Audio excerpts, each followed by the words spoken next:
24-25 में वही FPR 11.7 trillion collect करता है और 25-26 में आके वो 12.9 ट्रिलियन पे रुक जाता है। कि इस तरह से एफपीआर की कलेक्शंस कम होने की वजह से आज हमें जरूरत पड़ी है कि हम अपने मुल्क के डिफेंस के लिए, स्ट्रेटेजिक प्रोजेक्ट्स के लिए मदद करें। लेकिन हम इस बात के ऊपर तो इस असेंबली में बात कर सकते हैं कि वो कलेक्शंस हम किस तरह बेहतर करें, एफपीआर की नाअहली को किस तरह ठीक करें कि हमें आगे जरूरत नहीं पड़े, क्योंकि सूबों में तो उस तरह का दम नहीं है। हमें किसी भी हाल में एफपीआर को फिक्स करना पड़ेगा। किसी ने यह बताया यहां पे अपोजिशन ने कि हमारे मुल्क का जीडीपी 450 बिलियन डॉलर है। यह फॉर्मल है, इतना ही इनफॉर्मल है। इतना ही इनफॉर्मल जीडीपी है हमारा जनाब स्पीकर, जो टैक्स नेट में नहीं आता, जो टैक्स नहीं देता।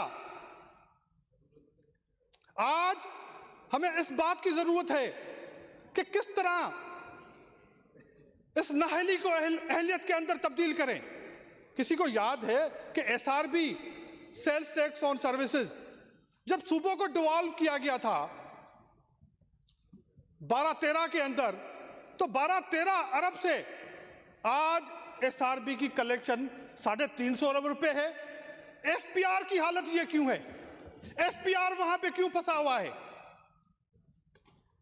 हमें एफपीआर पे सीएम साहब ने डिटेल उनको बताया। पाकिस्तान पीपल्स पार्टी की क़यादत ने कहा है किसी जमाने में वो टैक्स कलेक्ट करते थे, आज भी वो टैक्स कलेक्ट करके हमें जो पैसे देते हैं, हमने उनको कहा है कि सेल्स टैक्स और गुड्स आप कलेक्ट नहीं कर पा रहे, ये सूबों के हवाले करें, देखें किस तरह सूबे कलेक्ट करते हैं।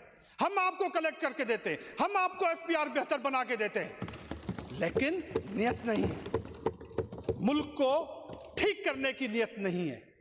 जो ये कैबिनेट के अंदर बैठे हुए हैं, कम से कम उनको इस बात के ऊपर बात करनी चाहिए थी कि हाँ, हम सूबाई हुकूमत पे तनकीद करते हैं, हम सूबाई हुकूमत के बजट के ऊपर तनकीद करते हैं। किसी ने एक ने बजट के ऊपर बात की, जनाब स्पीकर, आप भी बैठे हुए हैं, आप भी सीनियर पार्लियामेंटेरियन हैं। किसी ने यह बात की कि सूबाई हुकूमत का करंट रेवेन्यू एक्सपेंडिचर 2.5 ट्रिलियन क्यों है?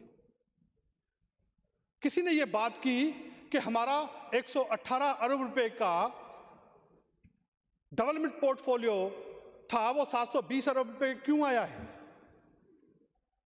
किसी ने यह बात की जनाब स्पीकर कि किस तरह से एसआरबी ने अपनी टैक्स कलेक्शन बेहतर की है? किसी ने भी बात